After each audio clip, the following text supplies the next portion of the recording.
10 Things You Didn't Know About the First Christmas. 'Tis the season that carolers sing, decorations are hung, nativity scenes are set up, and Christmas cards begin flooding our mailboxes, each with a different scene from the First Noel. You might be shocked, however, to discover that many of the details you've come to believe about history's first Christmas are completely inaccurate. The Christmas carols and card companies have it all wrong. To put you in a festive mood, as well as to correct a few historical misunderstandings, here are 10 things you probably didn't know about the first Christmas. 10. It didn't happen in December. Jesus probably wasn't born on December 25th. In fact, he probably wasn't born in December at all. The Bible mentions shepherds keeping watch over their flocks in the fields. December in Israel would have been cold, the fields would have been unproductive, and the sheep were probably corralled. Shepherds usually kept their flocks in the fields during the spring lambing season. So how did Christmas come to be associated with December 25? The earliest recorded estimates dating the birth of Christ come from Clement of Alexandria, circa AD 200. He mentioned different groups who identified the date of Jesus' birth as March 21, April 15, April 21, or May 20. The first mention of December 25 as Jesus' birthday wasn't until the mid-4th century, when a Roman almanac listed December 25 as Natus Christus in Bethlehem, Judea, or Christ was born in Bethlehem of Judea. A popular theory about the origin of Christmas is that early Christians stole the date from a Roman sun festival, which was held in late December. It's suggested that this was a deliberate attempt to spread Christmas and Christianity throughout the Roman Empire. This theory has numerous problems, though, as early Christian writers such as Irenaeus and Tertullian make no mention of this, and Origen of Alexandria openly mocks Roman celebrations of birth anniversaries. It has been proposed that December 25, a time of pagan feasts, wasn't deliberately chosen until the 12th century. While this theory is popular on social media, scholars today recognize serious problems with it. The question remains, why December 25? Tertullian recorded a calculation that date of Jesus' birth was March 25. This was later celebrated as a feast commemorating Jesus' conception, as opposed to his birth. Further, it was suggested that Jesus died on March 25, which led to the belief that he was conceived and crucified on the same day of the year. December 25 is obviously 9 months after March 25, so it was taken as Jesus' birthday. The truth is that December 25 came from celebrations in the early church, not from pagan celebrations. Many scholars today believe that Jesus wasn't even born in December. 9. There wasn't an inn. We've all heard the story about there being no room at the inn. Indeed, this is what our English Bibles say. But in the original Greek, the language in which the New Testament was written, the word kataluma, translated as inn, doesn't necessarily mean a motel. It's only used a few times in the Bible, and elsewhere, it means upper room or guest room. The famous Last Supper took place in a kataluma. In fact, there's a different Greek word for inn that does mean a motel or paid lodging. but it isn't used, though the same gospel writer uses it in the story of the Good Samaritan a few chapters later. First-century homes often had a main room on the ground floor, where the family lived, and an upper room or guest room, where people who needed lodging could stay. It was a great shame in the Middle East to refuse hospitality to someone in need. There is a good chance that, if there was no room in the guest room, it's because it was already occupied. This changes the whole story we've come to celebrate. Rather than arriving in Bethlehem, only to find the local motel with no vacancy, Mary and Joseph arrived in Bethlehem and sought lodging at a family member's house. This would be a natural thing to do in Middle Eastern culture. Because people were returning to their ancestral homes for the census, other family members had already arrived and were occupying the guest room.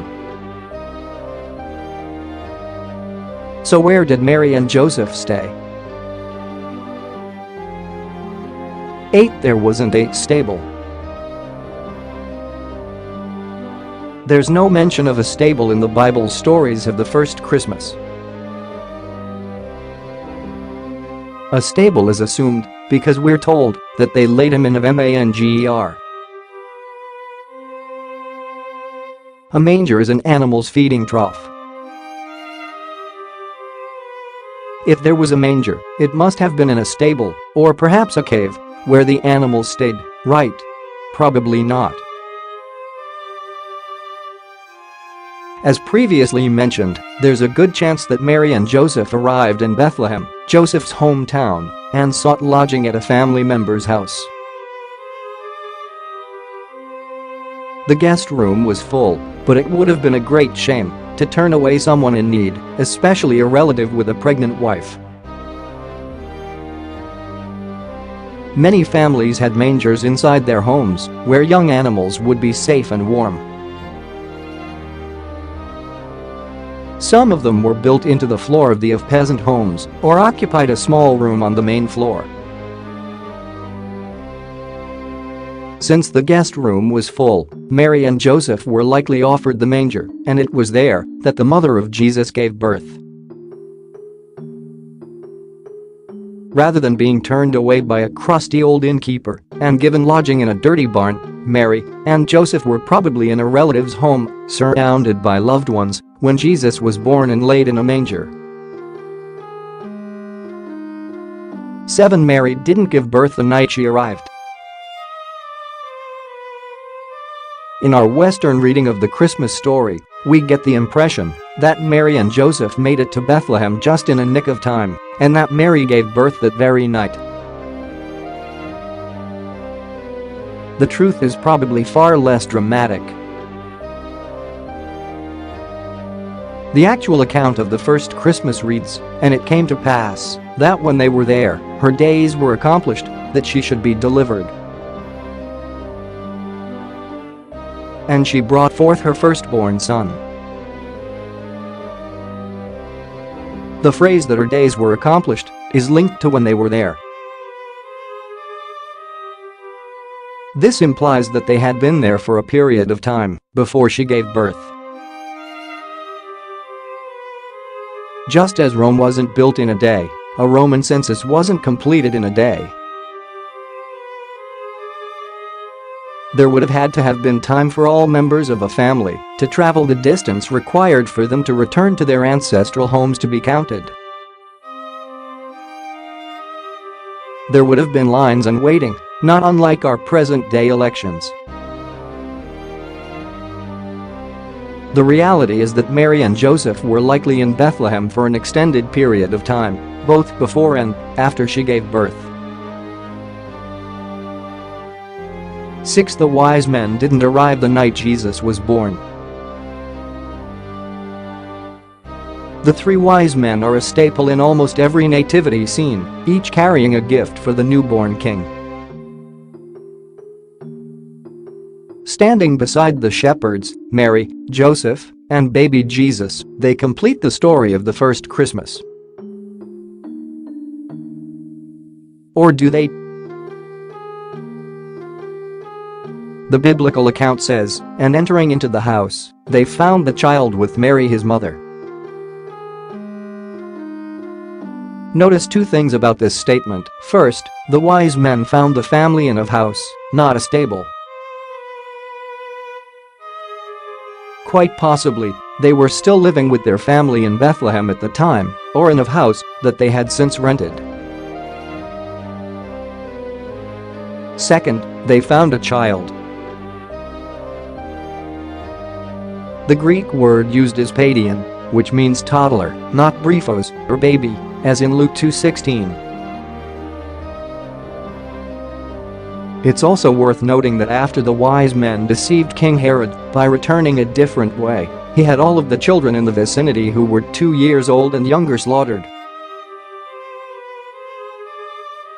These facts point to Jesus being a toddler and the wise men having visited him 1 or 2 years after his birth. 5. The shepherds didn't follow the star. Many think of the shepherds as old men cradling lambs and standing in a stable with the star shining above, having just heard the angels sing. Many believe that the shepherds followed the star to find the baby in a manger. This is but another traditional myth that has come to be associated with the first Christmas.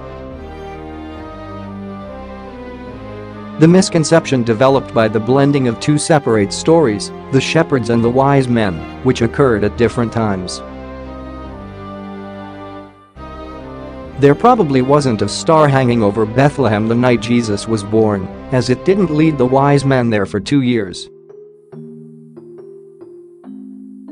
The shepherds were said to have been directed by the angel to find the child by following 2 signs: "You shall find the infant wrapped in swaddling clothes and laid in a manger." Using these 2 clues, the shepherds went in search of the newborn king. How would the shepherds found a newborn baby in a town the size of Bethlehem? The answer is surprisingly simple. Much like today, births in the 1st century were a big deal. If Mary gave birth in the home of one of Joseph's relatives, surrounded by family, the house would have been filled with much rejoicing. The shepherds were no doubt guided by the infant's cries and happy sounds of celebration. For there weren't 3 wise men. We've come to know them as Gaspar, Melchior, and Balthasar, the 3 wise men from the east who supposedly traveled by camel following the star. But were there really only 3 of them? In truth, these 3 names weren't added to the story until the 7th century in the earliest Latin records. 3 gifts are mentioned in the Christmas story: gold, frankincense, and myrrh. Nowhere is the number of wise men recorded. It's assumed that each wise man brought a gift, and thus, there must have been 3 wise men. In reality, there may have been more who came to worship the baby. Early Christian art is inconsistent as to the number of wise men. A painting in the cemetery of Saints Peter and Marcellinus displays 2 wise men, while one in the cemetery of Domitilla shows 4. A vase in the Kircher Museum has 8 wise men, and Asian tradition says there were 12. The truth is that the number of wise men who visited the infant king simply isn't known, and there is no compelling reason, aside from the number of gifts, to believe that there were 3. 3. The wise men weren't kings. We 3 Kings of Orient is sung each Christmas to celebrate the journey of the wise men. Were they really kings? The Greek word used in Matthew 2:1 is magos. The word is primarily used to denote a member of a group of priests or wise men among the Medes, Persians, and Babylonians. They were educated men whose study included astronomy, astrology, and enchantment. It is sometimes translated as wise man, sometimes as magician. The Greek translation of the Old Testament uses the same word in the book of Daniel, where it describes that Daniel was made the chief of the Magians. This fits well with the Christmas story, where we are told that the wise men saw his star in the east and came to worship the baby. Magi studied the stars and saw meaning in the celestial object that dominated the night sky at that time. Rather than being kings, it seems more likely that the wise men were educated astronomers from the east. Mary and Joseph were married when Jesus was born. Part of the scandal surrounding the birth of Jesus was undoubtedly the claim of Mary's immaculate conception. It was this that even led Joseph to initially decide to quietly divorce her rather than have her stoned to death for adultery as the law said. Here was an unwed mother, pregnant in a first-century religious community. However, it's not quite as cut and dry as that. Joseph and Mary were betrothed, or engaged, when they find out that Mary was pregnant. It's likely that they had signed a Jewish engagement contract called a ketubah. This was much more legally binding than our modern engagements and could only be broken by a divorce. Furthermore, after seeing a vision of an angel in a dream, Joseph got up and took unto him his wife. So, in view of the average Jewish person in the first century, they were technically married, although they hadn't consummated their marriage. The Christmas star may have been a planetary conjunction. There are a number of fascinating features about the star that guided the wise men. It is said to have risen in the east, to have appeared at a specific time, to have gone before them, and to have stopped over Bethlehem. Taken together, these characteristics cannot possibly describe a star, but they do describe planets, known as wandering stars to the ancients. They rise in the eastern sky, travel through the fixed field of stars, and are governed by the planetary laws of motion, which make them appear at certain times and not others. Moreover, they can even appear to stop when they enter their retrograde motion phase. There is evidence that Herod the Great died in 1 BC, not 4 BC as previously thought. During the fall of 2 BC, an amazing planetary conjunction between Jupiter and the star Regulus would have resulted in one of the brightest objects that people at that time had ever seen. It's interesting to note that Jupiter is named after the greatest god of Roman mythology, and Regulus means regal or kingly. This symbolism would not have been lost on the Magi, aka astronomers, who decided to follow it. By running computer simulations, we can discover the exact day that Jupiter went into its retrograde motion and appeared to stop. That day was December 25, 2 BC. To the wise men gazing at Jupiter from Jerusalem, it would have appeared to be over the little town of Bethlehem. So, December 25 may not have been the day Jesus was born, but rather the day that the wise men came to give him gifts.